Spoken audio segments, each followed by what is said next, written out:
কচি আম পাতার সৌন্দর্য। গাছটিকে ছোট করে দেওয়ার জন্য যখন ডালগুলো কেটে দিয়েছি, তখন চারদিক দিয়ে কচি আম পাতা গজিয়েছে। ম্যাক্সিমাম আম গাছের কচি আম পাতা এই রকম গাঢ় বেগুনি রঙের। এগুলো খুবই কচি, তবে একটা জিনিস জেনে রাখবেন, এই কচি আম পাতায় প্রচুর পরিমাণে আয়রন আছে, আর এই আয়রন শরীরের জন্য খুবই উপকারী। কচি আম পাতা কুচি কুচি করে তেঁতুল দিয়ে, লবণ এবং মরিচ দিয়ে ভর্তা করে খাওয়া যায়, অথবা কচি আমরা বা কাঁচা আমরা কুচি কুচি করে, অথবা জাম্বুরা খোসা ছাড়িয়ে নিয়ে কাঁচামরিচ কুচি করে লবণ দিয়ে এই কচি আম পাতা কুচি মিশিয়ে খেতে পারেন। দেখুন আম গাছটাতে ডালে কি পরিমাণে কচি চারা গজানোর চেষ্টা করছে। আসলে একটা জিনিস হচ্ছে কি, যখন কোনো কিছুকে বাধা দেওয়া হয় সেটা আরও দ্বিগুণ পরিমাণে বেড়ে যায়। এই গাছটাও তার প্রমাণ।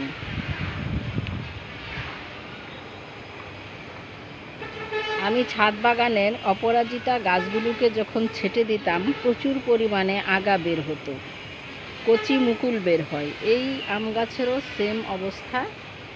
একটা আম গাছ মোটামুটি 5-6 হাত লম্বা হয়ে গিয়েছে ছাদ বাগানে। তো এটা ডাল ছেটে দিয়েছি ছোট রাখার জন্য। এখন এটা বিপুল পরিমাণে কচি পাতা বের হচ্ছে। এছাড়া প্রত্যেকটি আম গাছেই মাঝে মাঝে কচি আম পাতা বের হয়। সেই আম পাতাগুলোকে খেতে পারেন, আবার কাঁচা কুচি করে ভর্তা করে বা মাখিয়ে খাওয়া যায়। কিছুটা টক স্বাদের জিনিস দিলে ভালো, অথবা এটাকে কুচি করে কাঁচামরিচ কুচি, পেঁয়াজ কুচি অথবা শুকনো মরিচ ভেজে কুচি করে সরিষার তেল মাখিয়ে লবণ দিয়ে মেখে এটাকে ভাত দিয়ে খেতে পারেন।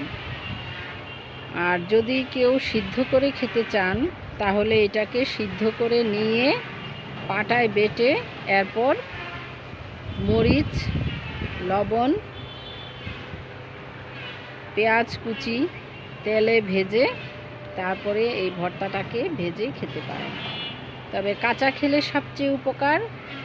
এই গাছের আম গাছের পাতায় যে এত আয়রন আছে, এটা আগে জানা ছিল না।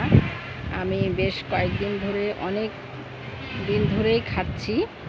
কয়েকদিন পর পরেই আম গাছে পাতা গজায়। অনেকগুলো আম গাছ আছে আমার, তো পাতা গজায়। চেষ্টা করি পাতাগুলো নিয়ে খাওয়ার জন্য।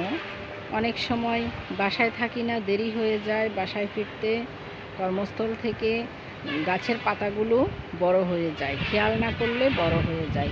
যত কচি থাকবে তত।